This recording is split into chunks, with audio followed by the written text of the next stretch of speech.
बिस्मिल्लाहिर्रहमानिर्रहीम। अस्सलाम वालेकुम टू आर डियर स्टूडेंट्स। मैं आपका tutor Raza Latif from government post graduate college Samundri. Course title calculus 2, course code MTH 302, lecture number 24 deliver करने जा रहा हूँ। आज जो हमारा टॉपिक होगा एक्सरसाइज नंबर 8.3 की रिमेनिंग एप्लीकेशन से कनेक्टेड होगा और इसके साथ ही हम एक्सरसाइज नंबर 8.4 को भी कंटिन्यू करेंगे। और जो एक्सरसाइज नंबर 8.3 है इसमें जो रिमेनिंग एप्लीकेशंस हैं ये आपके जो सिलेबस के according substitution method of trigonometric function in integration form के लिए होगी। और जो हम एक्सरसाइज 8.4 आगाज़ करेंगे उसमें हम पार्शियल फ्रैक्शन को इंटीग्रेशन के लिहाज से सोल्व करेंगे। तो कंटिन्यू करते हैं आज के लेक्चर को आर डियर स्टूडेंट्स। और हाँ, सभी स्टूडेंट्स ये बात माइंड में रखिएगा, जो आज के लेक्चर से रिलेटेड एप्लीकेशंस होंगी वो डिस्क्रिप्शन में PDF फाइल लिंक शेयर कर दिया जा रहा है और आप सभी स्टूडेंट्स PDF फाइल लिंक को डाउनलोड कर लीजिएगा और उसमें जितने भी क्वेश्चन सभी स्टूडेंट को परफॉर्म करने के लिए अलॉट किए गए हैं उनको आपने अपने नोट्स के अंदर नीट एंड क्लीन राइट कर लेना है अच्छे अंदाज में। तो कंटिन्यू कर रहे हैं आज के लेक्चर को। Perform questions from Thomas book आप फॉलो कर रहे हो और इसका जो क्वेश्चन करने हैं क्वेश्चन नंबर 35 to 40। तो इनमें से कुछ क्वेश्चन मैंने परफॉर्म किए हैं, बाकी आप खुद करेंगे, ठीक है। तो क्वेश्चन नंबर 35 से हम आगाज़ कर रहे हैं। इसकी स्टेटमेंट है इवेलुएट डेफिनेट इंटीग्रल 0 से नेचुरल लॉग ऑफ 4, यानी अपर लिमिट इसकी नेचुरल लॉग ऑफ 4 है, लोअर लिमिट 0 है और न्यूमरेटर में है e raised to power t यानी एक्सपेंशन फॉर्म में into dt divide bye e raised to power 2t plus 9 और इसका है स्क्वायर रूट। तो इसको हम सब्स्टिट्यूशन मेथड से अडॉप्ट करेंगे। तो इसलिए फर्स्ट ऑफ ऑल अरेंजमेंट कर लेंगे। स्क्वायर रूट में e की पावर 2t है, इसको हम लिख सकते हैं e की पावर t का स्क्वायर प्लस 9 को लिख सकते हैं 3 का स्क्वायर, ठीक है। तो ये आ जाएगा डेफिनेट इंटीग्रल 0 से natural log of 4 e raised to power t dt divide bye e raised to power t का स्क्वायर आ जाएगा प्लस 3 का स्क्वायर हो गया। इसे हमने क्या दिया, कोई नंबर 1।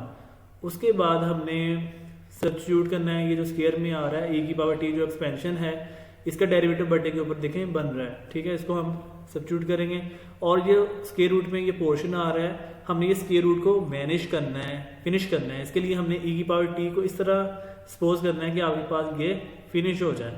तो इसके लिए मैंने आपको पैटर्न बताया हुआ है। लेट यानी कि आपके पास वेरिएबल है, इक्वल होगा कांस्टेंट 3 है और साथ में मल्टीप्लाई ट्रिग्नोमेट्रिक फंक्शन tan आ जाएगा। तो ये आ गया लेट e की पावर t इक्वल होगा 3 tan t। ये वेरिएबल है, इक्वल, ये कांस्टेंट है और साथ में ट्रिग्नोमेट्रिक फंक्शन tan है, ठीक है। अब हम डिफरेंशिएट करने लगे हैं विद रिस्पेक्ट टू थीटा।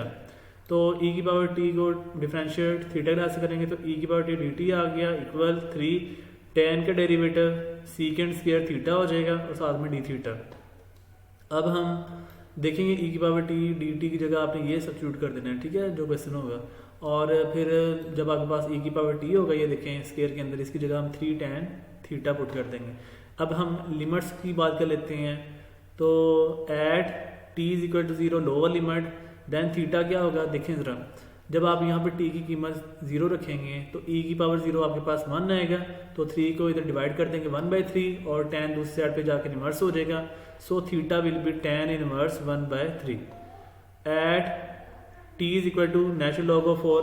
जब आप यहाँ पर t की जगह ln 4 नेचुरल लॉग ऑफ 4 रखेंगे तो एक्सपेंशन से ln कैंसिल हो जाएगा और यहाँ पर आ गया 4 और 4 के डिवाइड में आ जाएगा 4/3 और tan भी इधर आकर इनवर्स हो जाना है। सो theta will be tan inverse 4/3। तो उसके बाद हमने कोई नंबर 1 में पुटिंग कर देनी है। डेफिनेट इंटीग्रल tan इनवर्स 1/3 से tan इनवर्स 4/3। ये आपके पास लोअर लिमिट है, ये आपके पास अपर लिमिट है और इसके न्यूमरेटर में है 3 secant square theta d theta divide by ये आपके पास 3t की वैल्यू है, यानी e की पावर t की वैल्यू है। ये देखें जरा, ये है e की पावर t की वैल्यू है 3 tan थीटा, वही मैंने यहाँ पे पुट किया है। 3 tan थीटा का जब स्केल लेंगे ये 9 tan से थीटा हो जाएगा प्लस 9। फिर यहाँ से आपने 9 कॉमन लेना है बटे के नीचे से, तो ये आ जाएगा 9 into tan square theta plus 1 और tan स्क्वायर थीटा प्लस 1 आपका होता है सीकेंड स्क्वायर थीटा। तो ये नेक्स्ट टाइम में मैंने ऐसे लिख दिया 9 सीकेंड स्क्वायर थीटा इसका स्क्वायर रूट और बटे के ऊपर एज इट इज़ ही आ जाना है। उसके बाद ये बटे के नीचे है 9 सीकेंड स्क्वायर थीटा। जब स्क्वायर रूट कैंसिल करेंगे यहाँ पर आ जाना 3 सीकेंड थीटा, और यहाँ पर देखें बटे के ऊपर 3 सीकेंड स्क्वायर थीटा है तो 3 से 3 कैंसिल हो जाएगा, और बटे के नीचे जो 1 सीकेंड थीटा होगा वो बटे के ऊपर 1 सीकेंड थीटा से कैंसिल होना है और 1 सीकेंड थीटा रह जाएगा। तो ये आ गया integration tan inverse 1/3 tan inverse 4/3 और सीकेंड थीटा डी थीटा। अब सीकेंड थीटा की जो इंटीग्रेशन होती है ये है ln secant theta plus tan theta. ये देखें ln secant theta plus tan theta, और जो इसकी लिमिट्स हैं ये आपके पास है लोअर लिमिट tan इनवर्स 1/3 और अपर लिमिट है tan इनवर्स 4/3। अब जस्ट आपने अपर लिमिट और लोअर लिमिट इसमें पुट करनी है और आपने उसको वही आंसर बता देना है। जस्ट आपने इनकी वैल्यूज को पुट करना है, सोल्व नहीं करना है। यहाँ पर ln यहाँ पर थीटा की वैल्यू आपने देखें जहाँ जहाँ थीटा होगा ना वहाँ पर आपने upper limit tan inverse 4/3 put कर देंगे। आज का ln सीकेंड थीटा की value tan inverse 4/3 plus tan theta की वैल्यू tan इनवर्स 4/3, ये आपने लिख दिया upper limit minus natural log of सीकेंड lower limit tan inverse 1/3 है तो सीकेंड tan इनवर्स 1/3, ठीक है। ये आपके पास थीटा की वैल्यू प्लस tan थीटा की वैल्यू tan इनवर्स 1/3, ठीक है। ये आपने लोअर लिमिट लिख दी है, तो hence which is the required answer. Next है हमारे पास क्वेश्चन नंबर 37। डेफिनेट इंटीग्रल 1/12 से 1/4 है 2 dt divide by T square root plus 4t T square root.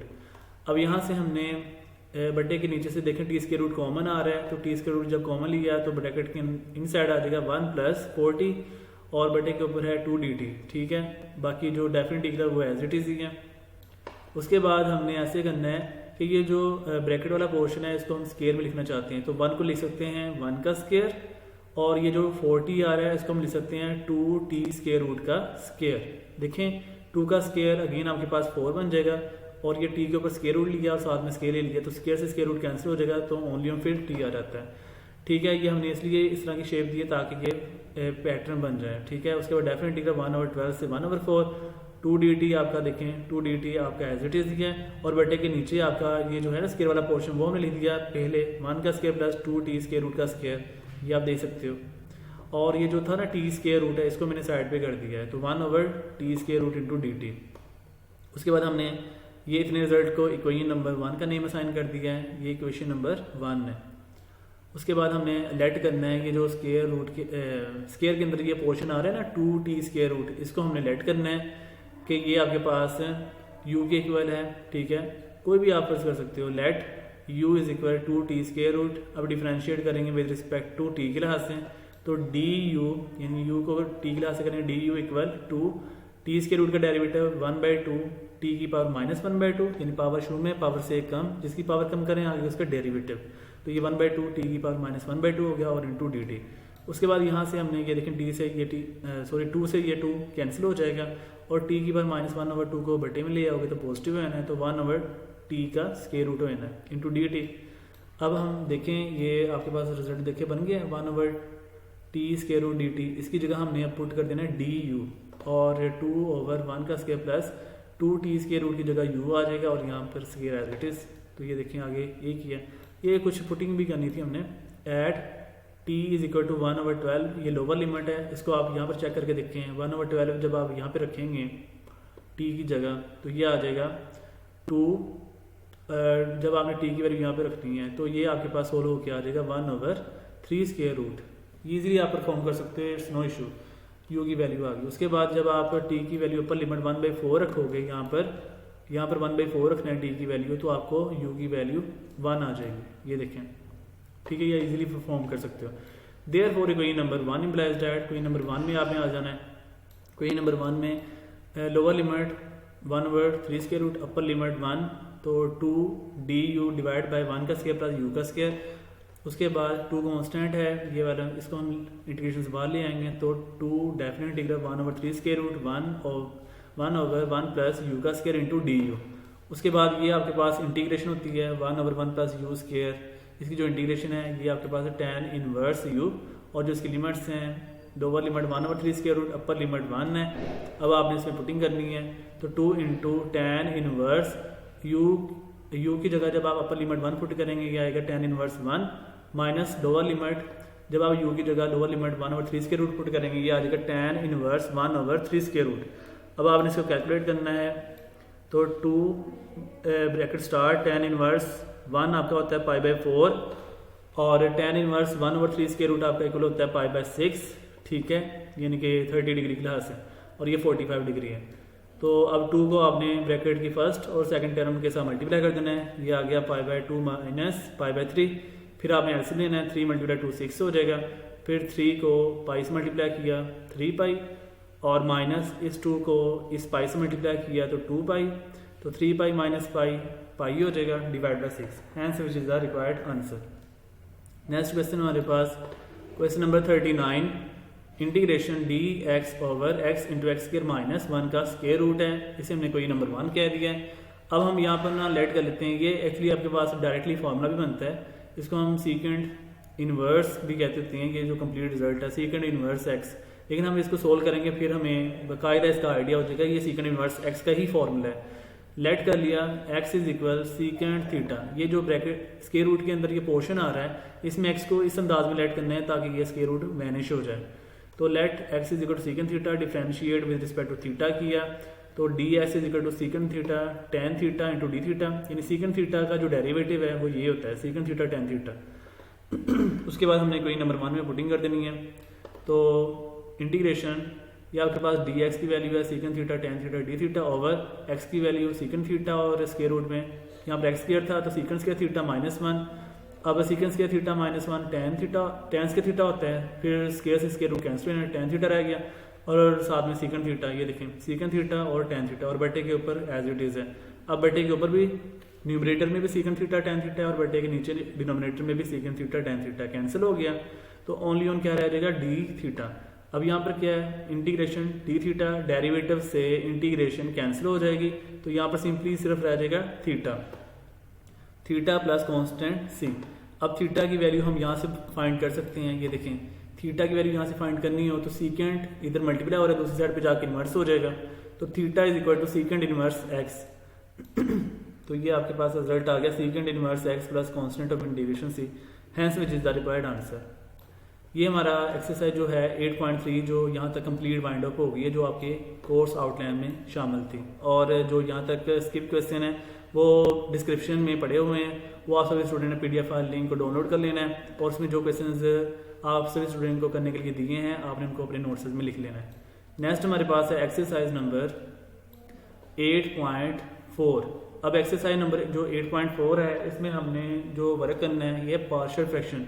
Partial fraction आपने मैट्रिकुलेशन 10th क्लास में भी किया हुआ है, और फर्स्ट ईयर में चैप्टर नंबर 5 पार्शियल फ्रैक्शन के बहुत से क्वेश्चंस आपने परफॉर्म किए हुए हैं, ये उन्हीं से ही रिलेटेड हमने अपने BS में भी करना है आज। तो ये सेम वही पैटर्न है, नो चेंजिंग, जो आपने छोटी क्लासेस में सीखा वही हम आज अपने BS में भी अपने कैलकुलस में पार्शियल फ्रैक्शन को अंडरस्टैंड करेंगे। जो आपके कोर्स आउटलाइन में क्वेश्चंस हैं वो वही मैं करवाऊंगा इंशाल्लाह कंप्लीटली, और आपको इंशाल्लाह कंप्लीट गाइडलाइन दूंगा और कंप्लीट कॉन्सेप्ट दूंगा। Perform questions from Thomas book, question number 9 to 12, 9 से 12 आपने क्वेश्चन परफॉर्म करने हैं, और इनमें से मैंने क्वेश्चन नंबर 9 और 12 परफॉर्म किया हुआ है, और क्वेश्चन नंबर 10 और 11 आपने खुद परफॉर्म करना है, वो डिस्क्रिप्शन में पड़ा होगा, आपने सभी स्टूडेंट ने वो परफॉर्म कर लेना है खुद। इसके लिए ये स्टेटमेंट है, evaluate by using partial fractions from, partial fraction form है in integration as non repeated linear factors. ये जो पार्शियल फ्रैक्शन हम करेंगे इसमें नॉन रिपीटेड फैक्टर्स होंगे जो कि लीनियर फॉर्म में है। लीनियर वो होता है जिसका जो ऑर्डर ऑफ डिग्री जो है वो आपके पास वेरिएबल के लिहाज से 1 एग्जिस्ट करनी चाहिए, यानी कि ऑर्डर जो है और जो इसकी डिग्री है वो आपके पास 1 होनी चाहिए, तो वो लीनियर फैक्टर्स होंगे, तो वो लीनियर पेयर्स होंगे, ठीक है। और नॉन रिपीटर से मुराद है कि वो जो पेयर्स होंगे वो रिपीट सेम नहीं होंगे, वो डिफरेंट होंगे, ठीक है। और इसकी जो डेफिनेशंस होती हैं ना, जैसे पार्शियल फ्रैक्शन की प्रॉपर फ्रैक्शन है, इम्प्रॉपर फ्रैक्शन है, तो कंपाउंड फ्रैक्शन है, ये आपने फर्स्ट ईयर क्लास की जो बुक है ना चैप्टर नंबर 5 उसमें डेफिनेशन पढ़ी हुई है। आप सभी स्टूडेंट ने वो अपने नोट्स में उनको राइट भी कर लेना है और उनको याद भी कर लेना है। एग्जाम में शॉर्ट क्वेश्चन में डेफिनेशन पूछी जा सकती है, इसलिए आपने फर्स्ट ईयर की जो बुक है उसमें से वो 3 डेफिनेशन आपने अपने नोट्स के अंदर राइट कर लेने हैं, ठीक है। नंबर 1 पार्शियल फ्रैक्शन आपने डेफिनेशन याद करनी है, फिर उसके बाद उसके टाइप्स लिखनी है, फिर उसमें टाइप्स लिखेंगे number 1 proper fraction, number 2 improper fraction, number 3 compound fraction, ठीक है। और फिर ये आपकी वैसे टोटल 4 डेफिनेशन वैसे बन जाएंगी पार्शियल फ्रैक्शन मिला के। तो क्वेश्चन की तरफ चलते हैं students. Question number 9, evaluate integration dx divide by 1 minus x square. ये जो 1 माइनस एक्स स्क्वायर बटे के नीचे आ रहा है, इसके अगर देखें तो फैक्टर्स बनते हैं 1 minus X and 1 plus x, वही मैंने लिखा हुआ है integration 1 over 1 minus X and 1 plus x into D x, इसे हमने कह दिया कोई नंबर 1। अब ज़रा हमने इसमें जो वर्क करना है, ये जो है ना इतना, ये हमारे पास जो फंक्शन है यानी 1 over 1 minus x 1 plus x, इसको हमने ना कंसीडर करके सोल्व कर लेना है फर्स्ट ऑफ ऑल। जब इसको हम सोल्व कर लेंगे तो फिर मतलब पार्शियल फ्रैक्शन इस पर अप्लाई करके ना जो इसका आंसर आएगा वो हम यहाँ पे फिर पुट कर देंगे, फिर उसके बाद हमने इंटीग्रेशन लास्ट पे कर देनी है। तो ये मैंने कंसीडर कर लिया है 1 over 1 minus X and 1 plus X equal है ए कांस्टेंट, यानी पार्शियल फ्रैक्शन में हम कांस्टेंट वगैरह ना खुद से सपोज कर रहे होते हैं, ये आपने फर्स्ट ईयर में भी देखा है, मैट्रिक में भी देखा है। A divide by 1 minus x plus B divide by 1 plus x, यानी ये जो फर्स्ट पेयर है इसको आपने ए कांस्टेंट से अटैच किया और ये जो सेकंड पेयर है इसको आपने बी कांस्टेंट के साथ अटैच कर दिया, ठीक है। जैसे ये मैंने लिखा है, ये पार्शियल फ्रैक्शन को लिखने का एक अंदाज है। हमारे जो पार्शियल फ्रैक्शन है वो इस तरह गुफ्तगू अपनी कर रहा होता है। इसे हमने कह दिया जी कोई ये नंबर 2। अब हमने नेक्स्ट क्या करना है, ये जो आपके पास लेफ्ट हैंड साइड में बट्टे के नीचे जो पेयर्स आ रहे हैं इसको हमने कैंसिल करना है। इसको यहाँ से कैंसिल करने के लिए आपने मल्टीप्लाई कर दिया करना है जो यहाँ पे पड़ा होगा। ये जो 1 माइनस एक्स है और 1 प्लस एक्स है इसके साथ आपने मल्टीप्लाई कर देना है ऑन बोथ साइड्स। तो ये यहाँ से बटा कैंसिल हो जाएगा और यहाँ से 1 टाइम 1 माइनस एक्स कैंसिल हो जाएगा, तो फिर ये रह जाएगा, यानी इसके साथ जब ये कैंसिल हो गया तो ये रह जाया करेगा। इसका मतलब है ए को इसके साथ मल्टीप्लाई कर दिया करेंगे और फिर जब ये कैंसिल हो जाएगा इसके नीचे से, जब ये कैंसिल होगा तो ये रह जाएगा, तो इसको फिर आप इसके साथ मल्टीप्लाई कर देंगे। नेक्स्ट स्टेप में मैंने यही करना है, देखें multiplying 1 minus x 1 plus x on both sides, तो ये आ जाता है। यहाँ से जब ये कैंसिल हो गया तो 1 रह गया लेफ्ट हैंड साइड से, इक्वल है। तो फिर जब आपने इसको मल्टीप्लाई किया 1 माइनस एक्स के साथ तो 1 माइनस एक्स से 1 माइनस एक्स से कैंसिल, तो ये रह जाएगा 1 प्लस एक्स। तो 1 प्लस एक्स को ए से मल्टीप्लाई कर दिया, ये आ जाएगा ए इंटू 1 प्लस एक्स प्लस फिर आपने इसको मल्टीप्लाई करना है 1 प्लस एक्स के साथ, तो 1 प्लस एक्स से 1 प्लस एक्स कैंसिल, तो ये रह जाएगा 1 माइनस एक्स। इस 1 माइनस एक्स को मल्टीप्लाई कर देना है बी के साथ, ये आ जाएगा बी इंटू 1 माइनस एक्स, इसे हमने कहते हैं कोई नंबर 3। उसके बाद हमने ये जो फैक्टर्स बटे के नीचे आ रहे हैं ना ए के नीचे, इसको हमने यहाँ से एक्स की वैल्यू फाइंड करनी होती है।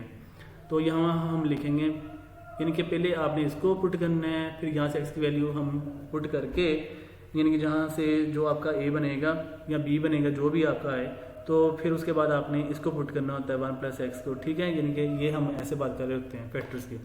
तो put 1 minus X is equal to 0, this implies that X is equal to 1 हो जाएगा, यानी माइनस एक्स दूसरी साइड पर जाकर प्लस एक्स, तो एक्स इज इक्वल टू 1 यानी कोई नंबर 3। इसे आपने कोई नंबर 3 यानी इसमें पुट कर दिया करना है। जब आप यहाँ पर एक्स की जगह पुट कर देंगे 1, तो ये आपके पास ऐसे आ जाएगा 1 is equal A into 1 plus 1। देखें a इंटू 1 प्लस 1 ये बन गया। जब आप यहाँ पे 1 रखेंगे तो 1 माइनस 1 0 हो जाएगा, तो यहाँ से आपको कुछ भी रिजल्ट नहीं मिलना।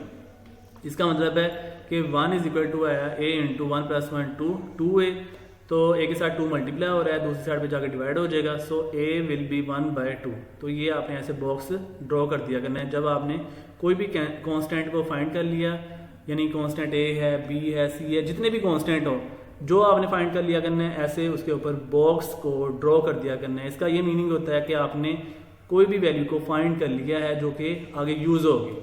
ऑनवर्ड हमने करना है पुट 1 प्लस एक्स, जो सेकंड फैक्टर है उसको 0 के इक्वल कर दिया, this implies that X is equal -1 यानी कोई ये नंबर 3, ठीक है। तो इसको जब हम पुट करेंगे तो यहाँ पर x की वैल्यू -1 आ रही है, तो इसको हमें कोई नंबर 3 में पुट करते हैं, तो 1 equal b into 1 minus x की वैल्यू -1, a में से वो 0 हो जाएगा ना। देखें यहाँ पर जब आपने x की वैल्यू -1 रखनी है तो 1 - 1 0 हो जाएगा। यहाँ से आपको आंसर नहीं आना, आंसर आपका यहाँ से आएगा, ठीक है। तो ये आ गया 2b is equal to 1, so b will be 1/2। ये भी हमने बॉक्स के अंदर इसको राइट करना होता है। अब हमें a की वैल्यू भी फाइंड हो गई और b की वैल्यू भी फाइंड हो गया। इसको हमने क्वेश्चन नंबर 2 में पुट कर देना है। Putting the values of constant a and constant b in question number 2, so we get, तो ये आ जाएगा 1/1 minus X and 1 plus X equal हो जाएगा a कांस्टेंट की value 1/2 over 1 minus x plus b constant की वैल्यू है 1/2 over 1 plus x. उसके बाद आपने ये जो 1/2 आ रहा है ना बटे के ऊपर, ये आपका ऑलरेडी फ्रैक्शन में है और ये भी फ्रैक्शन फॉर्म है। जब आप फ्रैक्शन को इंटरचेंज करोगे मल्टीप्लाई में तो ये बटे के नीचे ही रहेगा, ठीक है ना। यानी कि जब आप इसको उल्टाना है, देखें जब इसको उल्टाएंगे तो ये हो जाएगा 1/1 माइनस एक्स, इसका मतलब ये बटे के नीचे ही रहेगा। तो ये फिर हम ये जो बटे के नीचे ऑलरेडी 2 आ रहा है इसको फिर हम 1 माइनस एक्स के साथ मल्टीप्लाई कर सकते हैं। तो ये हो जाएगा 1/2 इंटू 1 माइनस एक्स, ऐसे 1/2 इंटू 1 माइनस एक्स, ठीक है। यानी ये जो स्टेप है आपका इस स्टेप के इक्वल होता है। Plus 1/2 into over 1 plus x, इसको हम लिख सकते हैं 1/2 इंटू 1 प्लस एक्स। यानी ये जो आपका स्टेप है ये आपके इस स्टेप के इक्वल होता है। उसके बाद हमने क्वेश्चन नंबर 1 में आ जाना है। जब हम क्वेश्चन नंबर 1 में आएंगे तो ये हो जाएगा इंटीग्रेशन 1 ओवर, हमने इंटीग्रेशन यानी ये क्वेश्चन नंबर 1 में ये इसका रिजल्ट पुट करना है। इसको हमने कंसीडर किया था तो इसका हमें एक ये रिजल्ट मिल गया प्लस इसका ये रिजल्ट मिल गया, यानी कि कंबाइन आपके पास ये रिजल्ट आपके पास ड्राइव हो गया हुआ है। इस कंप्लीट रिजल्ट को आपने क्वेश्चन नंबर 1 में पुट कर देना है। तो ये आ जाएगा इंटीग्रेशन 1/1 माइनस एक्स 1 प्लस है इंटू डी एक्स इक्वल है इंटीग्रेशन, ये मैंने इंटीग्रेशन सेपरेट कर दिया है, इसके साथ मैंने इंटीग्रेशन को सेपरेट किया, ये फर्स्ट के साथ इंटीग्रेशन लैदा की प्लस इसके साथ सेकंड के साथ इंटीग्रेशन सेपरेट की। तो ये आ जाएगा इंटीग्रेशन 1/2 इंटू 1 माइनस है इंटू डी एक्स प्लस ये सेकंड फैक्टर के साथ integration 1/2 into 1 plus x into D x. उसके बाद हमने इंटीग्रेशन सोल्व करना है। ये जो आपके पास है ना 2 कॉन्स्टेंट्स को हम इंटीग्रेशन से बाहर ले आएंगे तो ये हो जाएगा 1/1 minus x into D x. अब जरा गौर करें कि 1 माइनस एक्स का डेरिवेटिव क्या होता है। 1 माइनस एक्स का डेरिवेटिव होता है -1। तो यहाँ पर बटे के ऊपर माइनस नहीं था तो इसलिए मैंने ये माइनस से मल्टीप्लाई किया और इंटीग्रेशन से बाहर भी मैंने माइनस से मल्टीप्लाई कर दिया। तो ये अब आपके पास 1 माइनस एक्स का डेरिवेटिव बटे के ऊपर बन गया हुआ है -1।